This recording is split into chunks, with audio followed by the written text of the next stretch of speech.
Bonjour à tous, bonjour à toutes, bienvenue dans ce nouvel audio qui va parler du bruit, mais aussi du silence en fait.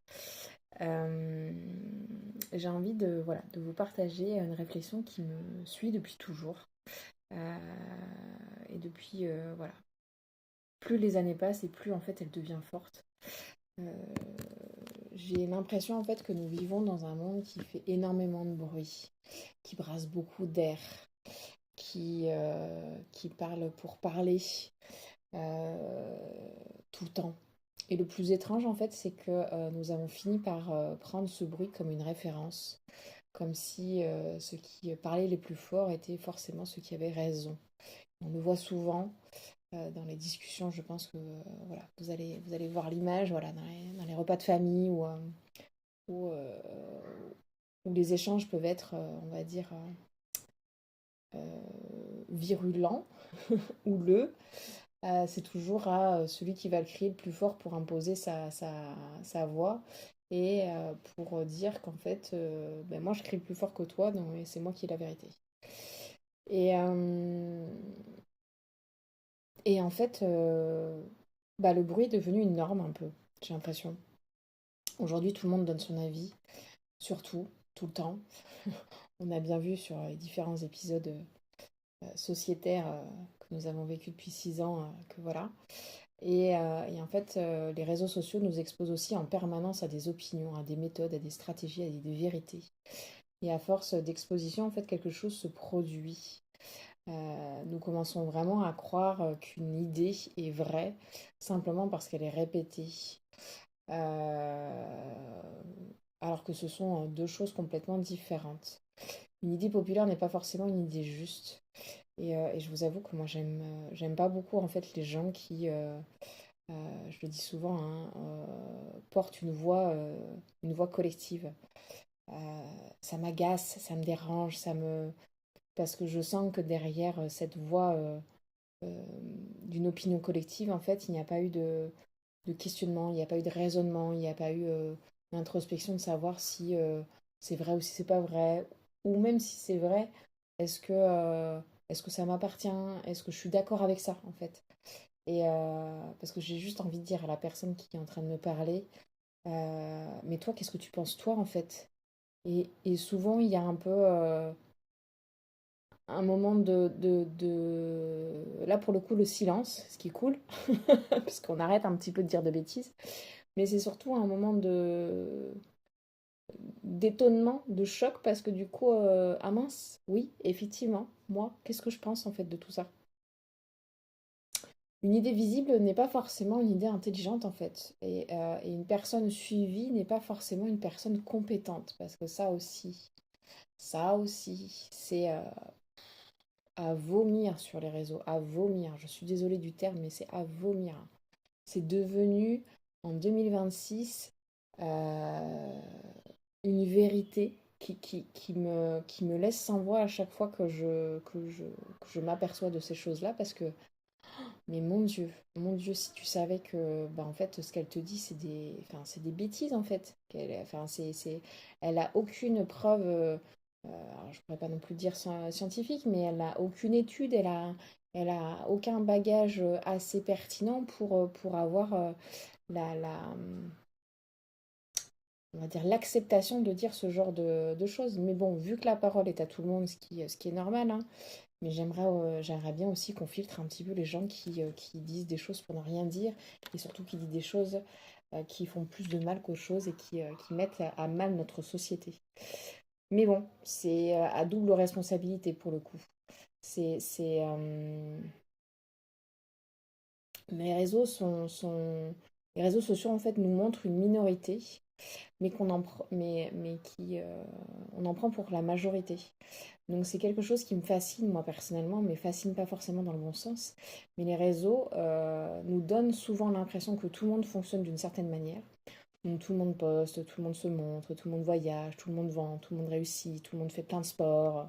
Et du coup, en quelques temps, on a pu le ventre gonflé, on a un dos qui se dessine, tout le monde peut lancer sa marque de maillot de bain, tout le monde peut générer, alors ça parce que je le vois je ne sais combien de fois par jour, C'est de me poser le soir. Donc en général, on me dit souvent que c'est de 19h à 21h. Donc c'est le après ton 9h-17h, parce que du coup, c'est celui-là qui doit te faire fonctionner ton entreprise du soir pour qu'à un moment donné, tu t'en libères. Ça aussi, c'est exceptionnel. Et donc, de 17h à 19h, qu'est-ce que je dois faire? Ah oui, c'est ouvrir mon Canva. Alors, je ne sais pas du coup si c'est en pro ou en perso, enfin, si c'est la version pro ou pas. Et du coup, créer un truc, un e-book, je ne sais pas de quoi en plus, parce que mais je suppose qu'il est généré du coup par ChatGPT. Donc tu mets une belle photo et un beau texte copié de je ne sais pas où. Pourtant, c'est pas faute de dire que ChatGPT peut faire des erreurs et qu'il faut peut-être envisager de vérifier les informations importantes, mais c'est pas grave. Ça, c'est que des détails techniques. Et donc, du coup, de le mettre, je ne sais plus à combien, c'est à 11 euros, je crois, ou à 50, ou en tout cas. Et donc, du coup, si tu en vends tant à la semaine, et ben, ça te rapporte un SMIC. Waouh! Si c'était aussi facile que ça, tout le monde le ferait en fait, les gars. Sauf qu'en fait, ce n'est pas vrai. Nous regardons une petite partie de la réalité et une partie extrêmement visible, ça c'est sûr, à force de, de regarder en fait cette minorité, on nous fait croire, ou nous finissons par croire aussi, qu'elle représente en fait la majorité. Parce qu'il ne faut pas croire non plus que c'est la faute que de ceux qui le disent, c'est la faute aussi de ceux qui consomment. Et moi la première du coup, puisque il y a encore pas si longtemps que ça, je consommais, alors consommer c'est un bien grand mot, c'est-à-dire je regardais ce genre de... Bon, je me suis jamais sentie attirée par la création du petit produit sur Canva et le mettre en revenu passif, mais je peux entendre que ça puisse attirer, parce que l'argent facile c'est aussi... je sais pas, pour vous, c'est pas un red flag quand même? Enfin, sans déconner, quoi. Et, euh, et je vais aller même vraiment plus loin aussi, c'est qu'en fait, la majorité des femmes avec lesquelles je travaille ne font quasiment aucun bruit. Euh, Elles ne passent pas non plus leur journée sur Instagram, elles ne commentent pas non plus tout, elles ne donnent pas leur avis sur tout, alors qu'elles pourraient, elles, par contre, leur donner un avis beaucoup plus structuré, beaucoup plus pertinent que ce que j'entends. Et pourtant, bah, elles existent en fait, elles existent, elles en entreprennent, elles construisent, elles réfléchissent aussi. Et, euh, et je pense que elles comme moi, on est un peu dépité de voir que ceux qui réussissent, c'est ceux qui font le plus de bruit, mais qui font aussi le plus de mal. Et je trouve qu'en fait, ce monde me fatigue vraiment beaucoup. Parce que le bruit en fait permanent produit quelque chose de très très particulier. Il empêche d'entendre ma propre voix. Il, en- il empêche d'entendre aussi les autres voix des gens. Et quand tu écoutes constamment les autres aussi, tu finis par ne plus savoir ce que toi tu penses. Et quand on consomme en permanence, surtout quand on débute en tant qu'entrepreneuse, on doit un petit peu regarder ce qui se passe à côté, puisque on nous dit que et on se dit que bah, si elle fait ça et qu'elle dit qu'en plus que ça marche, on serait quand même bête de pas copier en fait. Souvent on dit qu'on copie ce qui est beau, ce qui fonctionne et ce qui est intéressant.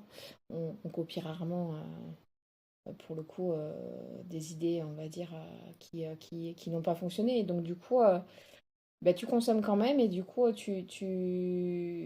plus le temps, enfin, tu te laisses plus le temps, pardon, de réfléchir. Et quand tu remplis chaque silence, bah, tu peux plus ressentir non plus. Et je crois que beaucoup de personnes pensent manquer de confiance, alors qu'en fait, elles manquent surtout de silence. Vous me direz dans les commentaires si ça vous parle et si c'est ce qui se passe aussi après avoir écouté cet audio.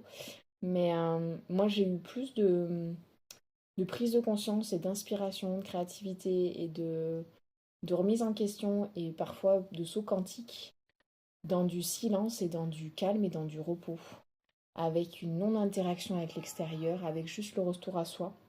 Parce que quand on écoute trop l'extérieur, on ne peut pas entendre ce qui est à l'intérieur.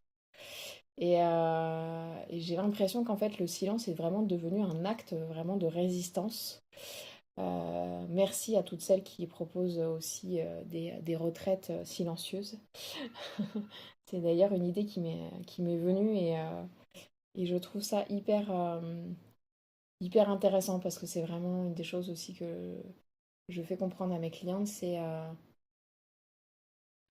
on est toujours dans la surstimulation, on est toujours dans la suradaptation, on essaye toujours à se former encore plus pour avoir plus de choses, pour avoir plus de compétences, plus de connaissances, plus d'outils, plus, mais le plus est pas forcément le mieux en fait. Et je trouve que le silence permet aussi et invite, permet aussi de pouvoir se concentrer sur qu'est-ce qu'on a vraiment envie de faire. Parce qu'on voit l'autre réussir avec tel outil, donc on se dit, ah bah il faut absolument que j'ai cet outil-là.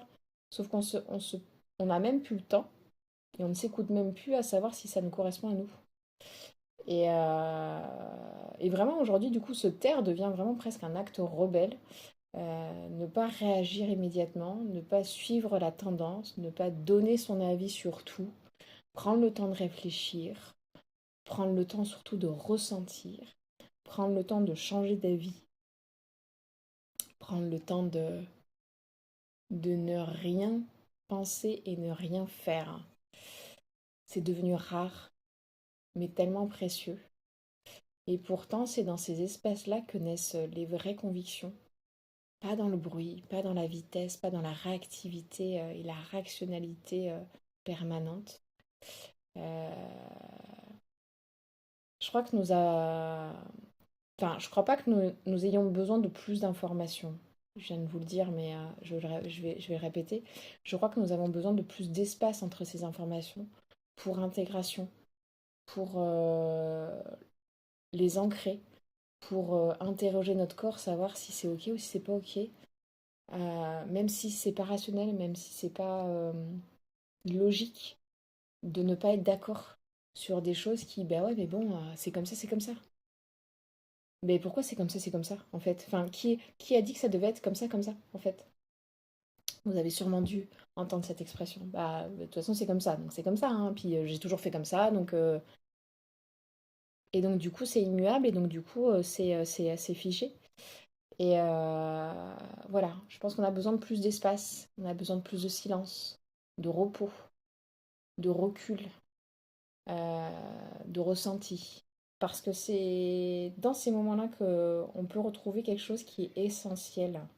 C'est notre propre voix. Et peut-être que la question que j'ai envie de vous laisser aujourd'hui est celle-ci. Combien de vos pensées sont réellement les vôtres? Et combien sont simplement le résultat du bruit que enfin, que vous avez entendu depuis des années? Et puis on va terminer par peut-être le silence n'est pas vide en fait. Il est l'espace dans lequel nous pouvons enfin nous rencontrer nous-mêmes. Si jamais cet audio vous a parlé, je vous propose de laisser du coup un silence, déjà pour savoir si ça vous résonne, avant de réactionner sur ce que je viens de vous dire. Mais ça sera avec plaisir que je répondrai à tous les commentaires et les réactions.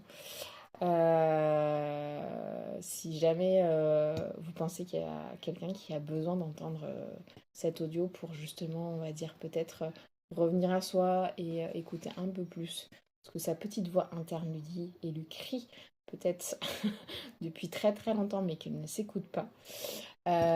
N'hésitez pas à lui partager, cliquez sur la petite cloche pour vous abonner à ma chaîne YouTube et ne pas louper les prochaines vidéos, les interviews et les audios. Et je vous dis à la prochaine fois. Bye bye.